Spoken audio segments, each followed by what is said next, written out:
Field Marshal Munir and Pakistan, they have become desperate after Ops Sindoor.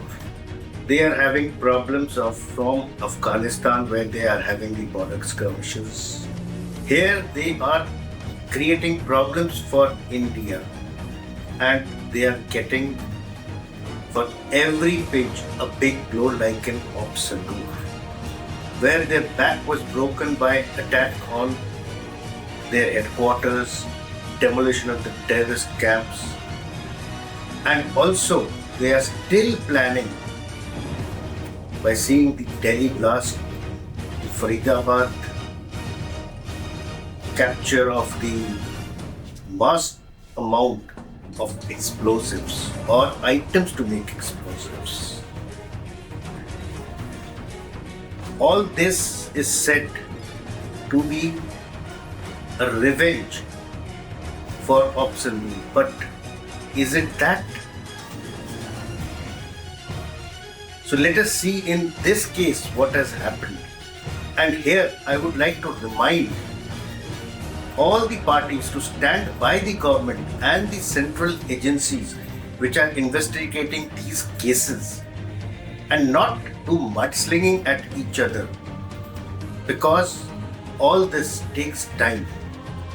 Yesterday I was on a TV show where the opposition parties started mudslinging about the national investigating agencies doing nothing.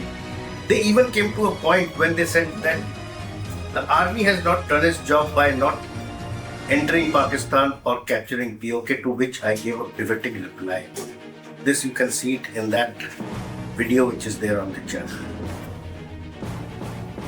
But keeping all this aside, Munir, to consolidate his power and himself, he has done the 27th Amendment, where the executive, military and the judicial have consolidated powers to themselves to such an extent that they become immune to any criminal offense and they cannot be jailed or any charges filed against him.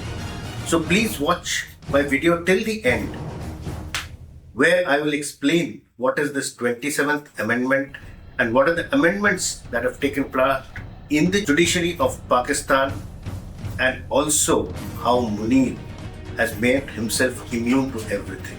But before that, let us do some good work by either volunteering or donating to our NGO, the Puma Dream Foundation, which has a tagline of right to education. And also, please purchase something from Sonajuri Arts so that you can help the poor artisans get a quality of life.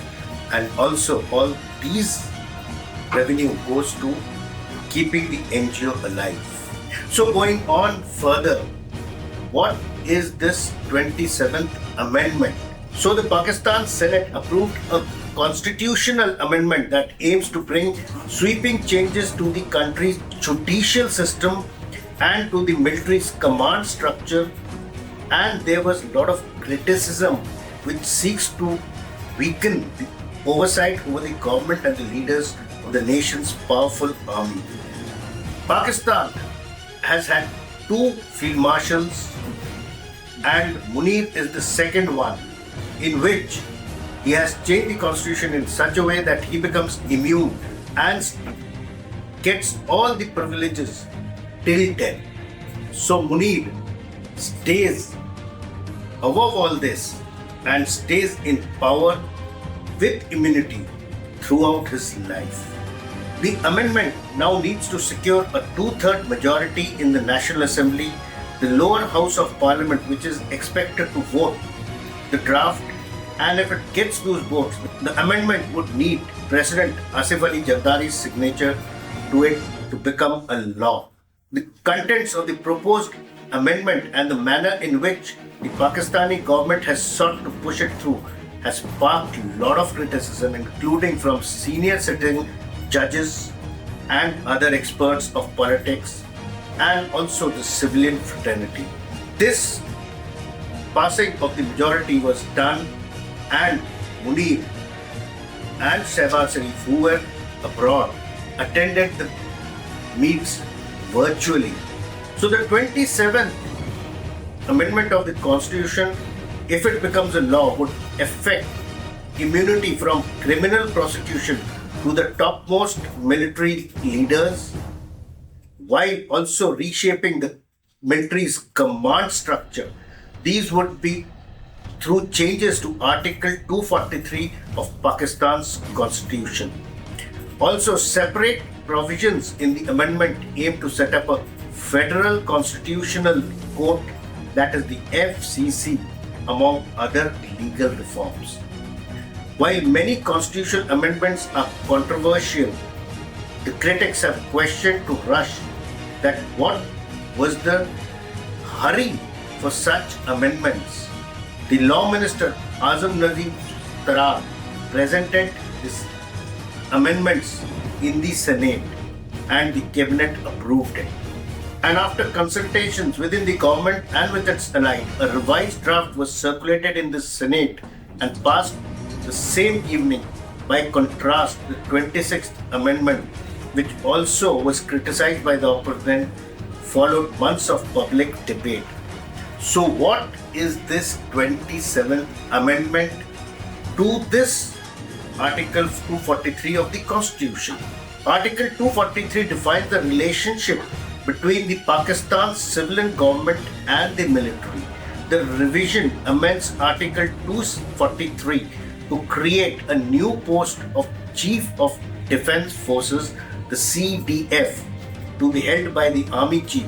This essentially gives the Army Chief authority also over the Air Force and the Navy. If the amendment is made a law, the post of Chairman of the Joint Chiefs of Staff Committee, CJCSC, would be abolished this month. Presently, the 4-star General Shahid Shamshad is the CJCSC who will retire on 27th of November. Now, as we know, since independence in 47, the army, which is the most powerful institution in Pakistan, and after 4 coups and decades of direct or indirect military rule, have entrenched that influence, and the army chief has long been the country's most powerful figure. Currently, like I said, Munir became the army chief in November 22 and was promoted to the 5-star rank by himself after Sindoor to show that he was successful in this skirmish. The 27th Amendment would grant this 5-star officer lifelong immunity while allowing them to retain the rank, privileges and remain in uniform for life. Munir is the second Pakistani military officer after Field Marshal Ayub Khan in the 1960s who have reached the 5-star designation. Nobody else in the Air Force or Navy has reached the 5-star rank. The proposed amendment also creates the post of Commander of the National Strategic Command, the NSC, responsible among the other things for the country's nuclear command. The head of the NSC would be appointed only from the army in consultation with the Army Chief or CDF. According to the Pakistan Constitution, at present Article 248 stipulates that no criminal proceedings whatsoever shall be instituted or continued against the President or a governor in any court during his term of office. But once out of office, they enjoy no such privileges. Military generals, however, have no such immunity, but then the 5-star rank has immunity for life. And before the 27th Amendment, the title of Field Marshal was considered only honorific with no additional powers or privileges. However, the proposed change would codify the rank as a recognized constitutional position. And if this amendment passes, it would take 2/3 majority in the parliament to remove the 5-star rank official, even though an elected government, by contrast, loses power when a simple majority in parliament votes against it, and a 5-star officer would enjoy immunity from criminal prosecution for life. So many critics have said that this is basically quelling down or squashing democracy, where how can a person have immunity for life from criminal prosecutions despite they doing dishonest activities. Now, in this whole gambit, what are the judicial changes? The FCC would be headed by its own Chief Justice and staffed by an equal number of judges from each of Pakistan's 4 provinces as well as from Islamabad. It would adjudicate in disputes between governments, either the federal government and a state government, or when different state governments clash. Judges of the FCC would retire at 68, unlike the other judges of Supreme Court who retire at 65. The draft also gives President powers to transfer a judge from a High Court to another on the proposal of the Judicial Commission of Pakistan, that is the JCP, the body responsible for recommending appointments to Pakistan's superior judiciary.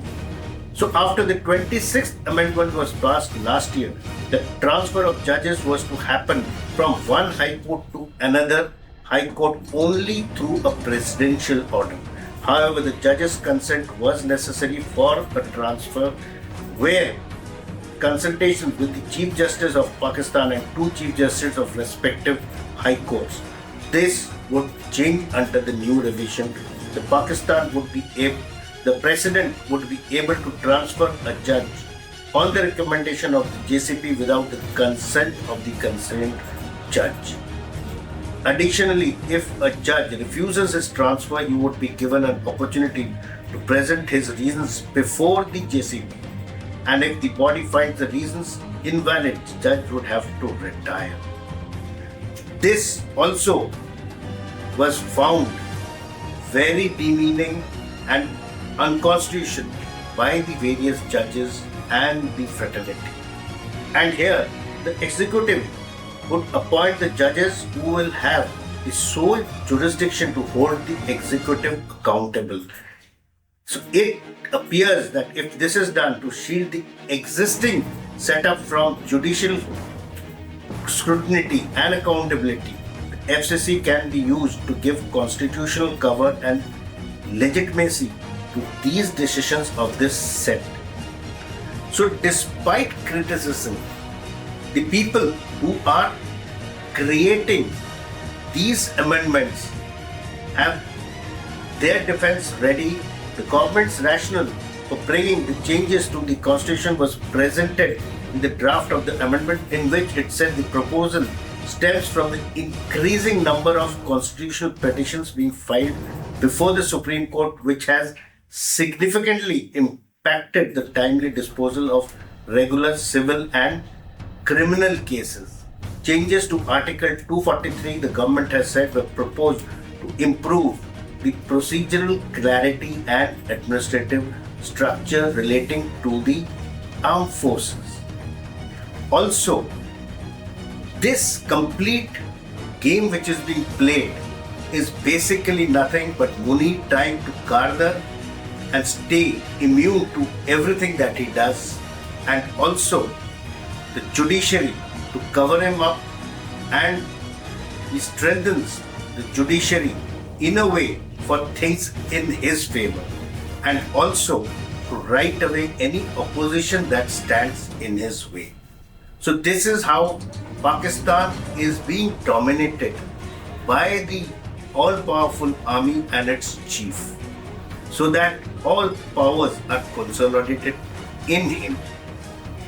So keep liking, sharing and subscribing to my channel, and this is how I can update you in the various aspects of geopolitics of the world, our neighborhood and so on.